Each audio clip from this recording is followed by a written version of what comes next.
ോ യാതൊരു തെറ്റിദ്ധാരണയും വേണ്ട. വ്യക്തമായ ഉദ്ദേശ ലക്ഷ്യങ്ങളോടുകൂടിയാണ് നിങ്ങളെ സൃഷ്ടിച്ചതെന്ന് അള്ളാഹു പറയുകയാണ്. ആ ഉദ്ദേശ ലക്ഷ്യങ്ങളെ സംബന്ധിച്ച് 67-ാം അധ്യായത്തിലെ 2-ാം വചനത്തിൽ അള്ളാഹു പറയുന്നുണ്ട്, അല്ലദീ ഖലഖൽ മൗത വൽ ഹയാത ലിയബ്ലുവകും അയ്യുകും അഹ്സനു അമല. നിങ്ങളിൽ ആരാണ് സൽക്കർമ്മങ്ങൾ അധികരിപ്പിക്കുന്നതെന്നറിയാൻ ജീവിതവും മരണവും സൃഷ്ടിച്ചതാണ് അള്ളാഹു. സൽക്കർമ്മം എന്ന് വെച്ചാൽ നന്മകൾ ചെയ്യുക എന്നാണ് അർത്ഥം. സൽക്കർമ്മങ്ങൾ എന്ന് വെച്ചാൽ തിന്മയിൽ നിന്ന് മാറി നിൽക്കുക എന്നാണ് അർത്ഥം. അപ്പോൾ ഫമൻ യഅമൽ മിസ്കാല ദറത്തിൻ ഖൈറൻ യറ വമൻ യഅമൽ മിസ്കാല ദറത്തിൻ ശർറൻ യറ. ഒരാണു നന്മ ചെയ്താൽ അതിൻ്റെ പ്രതിഫലം നിങ്ങൾക്ക് ലഭിക്കും, ഒരാണു തിന്മ ചെയ്താൽ അതിൻ്റെ ശിക്ഷയും ലഭിക്കും. അത് അല്ലാഹുവിൻ്റെ കാരുണ്യത്തിൻ്റെ ഭാഗമാണ്. ഇസ്ലാം കാരുണ്യത്തിൻ്റെ മതമാണ് എന്ന് മനുഷ്യ സമൂഹത്തെ ബോധ്യപ്പെടുത്തുന്ന ഒരു യാഥാർത്ഥ്യമാണ് പരലോകവും പരലോകത്തെ നന്മക്കുള്ള പ്രതിഫലവും തിന്മക്കുള്ള ശിക്ഷയും. അതോടൊപ്പം മനുഷ്യ സഹജമാണ് പാപങ്ങൾ ചെയ്തു പോവുക എന്നത്. പാപങ്ങൾ ചെയ്തു പോയിട്ടും മനുഷ്യന് മാപ്പ് ലഭിക്കുന്നില്ല എങ്കിൽ അത് ഒരു അനീതി ഉണ്ടാകും. നബി സല്ലല്ലാഹു അലൈഹി വസല്ലം പറഞ്ഞില്ലേ, കുല്ലു ബനി ആദമ ഹത്താഊന വ ഖൈറുൽ ഹത്താഈന തവ്വാബൂന.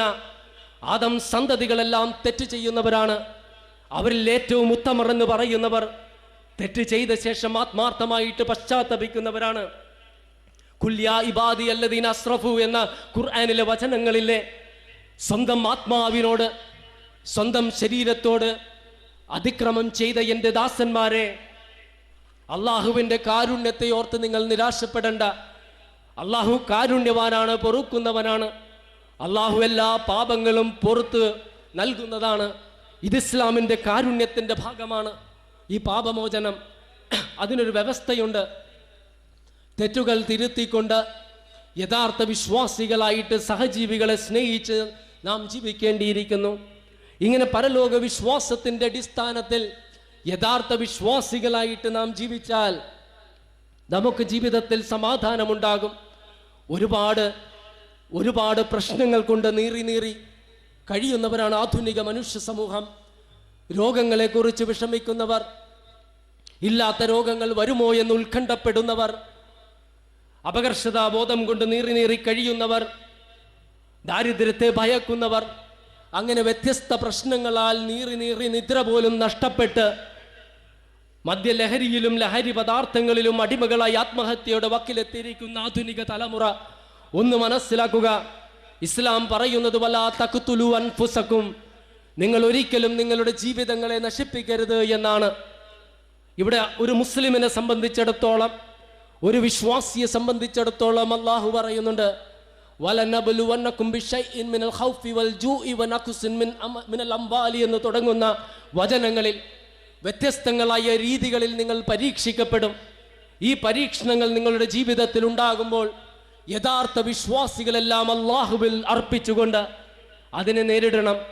അപ്പോൾ നിങ്ങൾക്ക് സമാധാനമുണ്ടാകും, ശാന്തി ഉണ്ടാകും. അങ്ങനെ മാനസികമായിട്ടും ഇസ്ലാം മനുഷ്യ സമൂഹത്തോട് കാരുണ്യമാണ് കാണിക്കുന്നത്. ചുരുക്കത്തിൽ പരലോക വിശ്വാസത്തിൻ്റെ അടിസ്ഥാനത്തിൽ ഇഹലോകത്ത് നാം ത്യാഗങ്ങൾ അനുഷ്ഠിച്ചാൽ നമുക്കൊന്നും തന്നെ നഷ്ടപ്പെടാനില്ല. പരലോക വിശ്വാസത്തിൻ്റെ അടിസ്ഥാനത്തിൽ നാം നമസ്കരിക്കുകയും വ്രതമനുഷ്ഠിക്കുകയും ചെയ്താൽ നമുക്ക് ഇഹലോകത്ത് ശാന്തിയും സമാധാനവും ഉണ്ടാകും. പരലോക വിശ്വാസത്തിൻ്റെ അടിസ്ഥാനത്തിൽ നാം വ്യഭിചരിക്കുന്നില്ലെങ്കിൽ നമ്മുടെ കുടുംബം ഭദ്രമായിരിക്കും. എയ്ഡ്സ് പോലെയുള്ള ലൈംഗിക രോഗങ്ങൾ നമുക്കുണ്ടാകില്ല. മറ്റുള്ളവർക്ക് നാം പകർന്നു കൊടുക്കേണ്ട കാര്യമില്ല. പരലോക വിശ്വാസത്തിൻ്റെ അടിസ്ഥാനത്തിൽ നാം വഞ്ചിക്കുന്നില്ല എങ്കിൽ, കളവ് പ്രവർത്തിക്കുന്നില്ല എങ്കിൽ നമുക്ക് സമാധാനമുണ്ടാകും, മറ്റുള്ളവർക്കും സമാധാനവും ശാന്തിയും ഉണ്ടാകും. അതുപോലെയൊരു ജീവിതം നയിക്കാൻ നാം തയ്യാറാകേണ്ടിയിരിക്കുന്നു. ഞാൻ അവസാനിപ്പിക്കുകയാണ്. നിങ്ങളൊന്ന് സങ്കല്പിച്ചു നോക്കുക, അള്ളാഹുവിനെ മാത്രം ആരാധിക്കുന്ന, അവനിൽ പങ്കുകാരെ ചേർക്കാത്ത, നമസ്കരിക്കുന്ന, വ്രതമനുഷ്ഠിക്കുന്ന, ദാനധർമ്മം ചെയ്യുന്ന, ജനങ്ങളെ സഹായിക്കുന്ന കുറേ ആളുകൾ അടങ്ങിയ ഒരു കുടുംബം. എത്ര സന്തുഷ്ടമായിരിക്കും ആ കുടുംബം, നിങ്ങളൊന്ന് സങ്കല്പിച്ചു നോക്കുക. അതുപോലെ ഒരുപാട് കുടുംബങ്ങൾ അടങ്ങിയ ഒരു സമൂഹം, എത്ര ശാന്തതയുണ്ടാകും, സമാധാനമുണ്ടാകും ആ സമൂഹത്തിൽ. അത്തരത്തിലുള്ള ഒരുപാട് സമൂഹങ്ങൾ അടങ്ങിയൊരു രാജ്യം, ആ രാജ്യത്ത് ഒരുപാട് സമാധാനവും ശാന്തിയും ഉണ്ടാകും. അത്തരത്തിൽ ഒരുപാട് രാജ്യങ്ങൾ അടങ്ങിയൊരു ലോകം, അതാണ് ഇസ്ലാം മുന്നോട്ട് വെക്കുന്നത്. ലോകത്ത് 130 കോടിയിൽ പരം മുസ്ലിങ്ങളുണ്ട്. എന്നാൽ അതിലെത്ര മുസ്ലിങ്ങൾ ഖുർആന്റെ ഉത്ബോധനങ്ങൾക്കനുസരിച്ച് പ്രവാചകന്റെ നിർദ്ദേശങ്ങൾക്കനുസരിച്ച് ജീവിക്കുന്നുവെന്ന് ചോദിച്ചാൽ നാം വാക്കുകൾ കൊണ്ട് ഇസ്ലാമിന്റെ തത്വങ്ങൾ ഉറക്കെ പറയുകയും എന്നാൽ ജീവിതം കൊണ്ട് നാം വിശ്വാസികളല്ലാതെയായി തീർന്നിരിക്കുന്നു. അതാണ് ദുരന്തം സംഭവിച്ചിരിക്കുന്നത്. ഏകനായി അള്ളാഹുവിനെ മാത്രം ആരാധിക്കണമെന്നും അവനിൽ പങ്കുകാരെ ചേർക്കരുതെന്നും ഖുർആൻ പ്രഖ്യാപിക്കുന്നു, ഇസ്ലാം പഠിപ്പിക്കുന്നുവെങ്കിൽ നാം ഖബറുകളിലേക്കും മറ്റും ഒഴുകുകയാണ്. ഭാവിയും ഭൂതവും അറിയാൻ അള്ളാഹുവിന് മാത്രമേ സാധിക്കുകയുള്ളൂ എന്ന് ഇസ്ലാം പഠിപ്പിക്കുന്നുവെങ്കിൽ നാം ഭാവിയും ഭൂതവും അറിയാൻ കൈനോട്ടക്കാരുടെ അടുത്തേക്ക് പോവുകയാണ്. അപ്പോൾ വിശ്വാസത്തിന്റെ കാര്യത്തിൽ നമുക്ക് പാളിച്ച് സംഭവിച്ചിരിക്കുന്നു. അതുകൊണ്ട് തന്നെയാണ് കള്ളപ്പണത്തിന് പിടിച്ചാലും കള്ളനോട്ടടിക്ക് പിടിച്ചാലും വ്യഭിചാരത്തിന് പിടിച്ചാലും അധാർമിക പ്രവർത്തനങ്ങൾക്ക് പിടിച്ചാലും മുസ്ലിം നാമം ധരിച്ച് ഒരുപാട് ആളുകളെ കാണാൻ സാധിക്കുന്നത്. ഇവർക്കെതിരെ നാം ശബ്ദിക്കുന്നില്ല എങ്കിൽ, ഇവർക്കെതിരെ നാം പോരാടുന്നില്ല എങ്കിൽ ഇസ്ലാം പഠിപ്പിക്കുന്ന ഇതെല്ലാമാണെന്നും നബി സല്ലല്ലാഹു അലൈഹി വസല്ലം ഉത്ബോധിപ്പിച്ചത് അധാർമികതയാണെന്നും ആളുകൾ തെറ്റിദ്ധരിച്ചാൽ നമുക്കവരെ കുറ്റം പറയാൻ സാധിക്കില്ല. ഇത് തിരുത്തിയിട്ടില്ല എങ്കിൽ പല മുസ്ലിം സഹോദരങ്ങളും ഇസ്ലാമിന്റെ ഉജ്ജ്വലമായ ചൈതന്യം സ്വീകരിക്കാൻ വിസമ്മതിച്ചെന്ന് വരാം. അത് അവർക്ക് മാത്രമല്ല ദുരന്തം വിതക്കാൻ പോകുന്നത്, മറിച്ചത് ലോക ജനതയ്ക്ക് ദുരന്തമായിരിക്കും. കാരണം അധാർമികതയുടെയും അവിശ്വാസത്തിന്റെയും അനീതിയുടെയും തിന്മയുടെയും ആഴങ്ങളിലേക്ക് വീണുകൊണ്ടിരിക്കുന്ന മനുഷ്യ സമൂഹത്തെ മോചിപ്പിക്കാനുള്ള, അവർക്ക് സാൽവേഷൻ ലഭിക്കാനുള്ള ഏക രക്ഷാമാർഗമാണ് ഇസ്ലാം. ആ ഇസ്ലാമിന്റെ ചൈതന്യം ലോകത്ത് പ്രചരിക്കുന്നതിൽ നിന്നും മുസ്ലിം നാമം ധരിച്ച നാം തന്നെ ഒരു തടസ്സമായി നിൽക്കുന്നുവെങ്കിൽ അതായിരിക്കും ഏറ്റവും വലിയ ദുരന്തം. അതുകൊണ്ടൊരു മാറ്റം അനിവാര്യമാണ്. സമ്പത്തുണ്ടായ ശേഷം ദരിദ്രനാവുക അത് വല്ലാത്തൊരവസ്ഥയാണ്. ദരിദ്രനായി കഴിഞ്ഞാൽ, ദരിദ്രനായി ജനിച്ചാൽ ആ ദരിദ്രന് ദാരിദ്ര്യത്തിന്റെ വിഷമതകൾ അറിയാമെങ്കിലും സമ്പന്നതയുടെ മടിത്തട്ടിൽ നിന്ന് ദരിദ്രനായ ശേഷം അറിയാവുന്ന ഒരു വ്യക്തിയെ പോലെ അറിയണമെന്നില്ല. ചരിത്രത്തിൽ ഒരു സംഭവമുണ്ട്. റോമിൽ നിന്ന് ആദ്യമായിട്ട് ഇസ്ലാം സ്വീകരിച്ച സുഹൈബ് റളിയല്ലാഹു അൻഹു, റോമിലെ പുഷ്പമെന്ന് നബി സല്ലല്ലാഹു അലൈഹി വസല്ലം വിശേഷിപ്പിച്ച സുഹൈബ് റളിയല്ലാഹു അൻഹു ഗവർണറുടെ മകനായി ജനിച്ച് സമ്പൽ സമൃദ്ധിയുടെ മധ്യത്തിൽ വളർന്ന് അവസാനം ഒരു യുദ്ധത്തിൽ തടവുകാരനായി പിടിക്കപ്പെട്ട് ചങ്ങലകളാൽ ബന്ധിതനായി മക്കയിലെത്തുന്നു. അവിടെ നിന്ന് പിന്നീട് മോചിതനായി സ്വയപ്രയത്നം കൊണ്ട് നഷ്ടപ്പെട്ട സമ്പത്ത് തിരിച്ച് അദ്ദേഹത്തിന് ലഭിക്കുകയാണ്.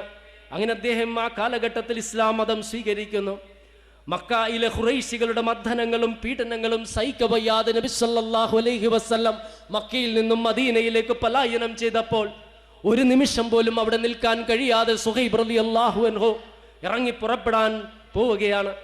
ഇതറിഞ്ഞ ഖുറൈശികൾ അദ്ദേഹത്തെ തടഞ്ഞു നിർത്തിക്കൊണ്ടൊരു വാഗ്ദാനം നൽകി. ഒന്നുകിൽ നിന്റെ സമ്പത്ത് മുഴുവനും മക്കയിൽ ഉപേക്ഷിച്ചിട്ട് പോവുക, മക്കയിൽ വെച്ചാണല്ലോ നീ സമ്പത്തുണ്ടാക്കിയത്, അല്ലെങ്കിൽ നിനക്ക് മക്കയിൽ സമ്പത്തോടുകൂടി ജീവിക്കാം.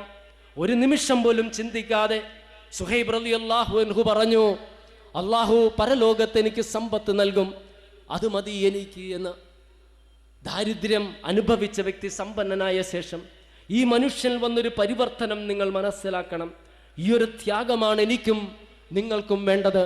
അതുകൊണ്ട് യഥാർത്ഥ വിശ്വാസികളായിട്ട് വിശുദ്ധ ഖുർആന്റെ ചൈതന്യം മനസ്സിൽ ഉൾക്കൊണ്ടുകൊണ്ട് ജീവിക്കുന്ന ഖുർആനുകളായിട്ട് പ്രവർത്തിക്കുന്ന മുസ്ലിങ്ങളായിട്ട് നമുക്ക് മുന്നേറാം.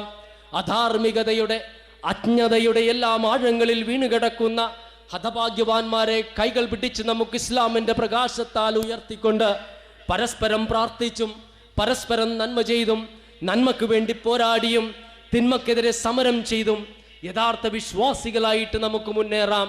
അതിനൊരു മുസ്ലിം പോരാ, 10 മുസ്ലിങ്ങൾ അങ്ങനെ ചെയ്താൽ പോരാ, 100 മുസ്ലിങ്ങൾ അങ്ങനെ ചെയ്താൽ പോരാ, ഒരുപാട് മുസ്ലിങ്ങൾ ചെയ്യേണ്ടിയിരിക്കുന്നു. കാരണം ഒരു ഹാളിൽ ഒരു അന്ധകാരമുണ്ടായാൽ, വൈദ്യുതി നിലച്ചാൽ, ഒരാളൊരു മെഴുകുതിരി കത്തിച്ചാൽ അല്പം പ്രകാശമുണ്ടാകും. 10 ആളുകൾ മെഴുകുതിരികൾ കത്തിച്ചാൽ അല്പം കൂടി പ്രകാശമുണ്ടാകും. ആ ഹാളിലുള്ള എല്ലാവരും മെഴുകുതിരികൾ കത്തിച്ചാൽ ആ ഹാൾ പ്രകാശപൂരിതമാകില്ലേ? അതുപോലെ ഇസ്ലാമിന്റെ ചൈതന്യം ഈ ലോകത്ത് വെട്ടിത്തിളങ്ങണമെങ്കിൽ ഒരുപാട് ഒരുപാട് ഒരുപാട് മുസ്ലിങ്ങൾ ഇസ്ലാമിന്റെ ചൈതന്യം ഉൾക്കൊണ്ടുകൊണ്ട് ജീവിക്കുന്ന ഖുർആനുകളായി തീരണം.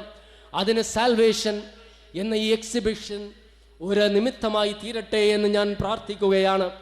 ഈ എക്സിബിഷന് വേണ്ടി ഒരുപാട് ഒരുപാട് പണിയെടുത്ത ആളുകളുണ്ട്. അവർക്ക് അല്ലാഹു ഇഹലോകത്തും പരലോകത്തും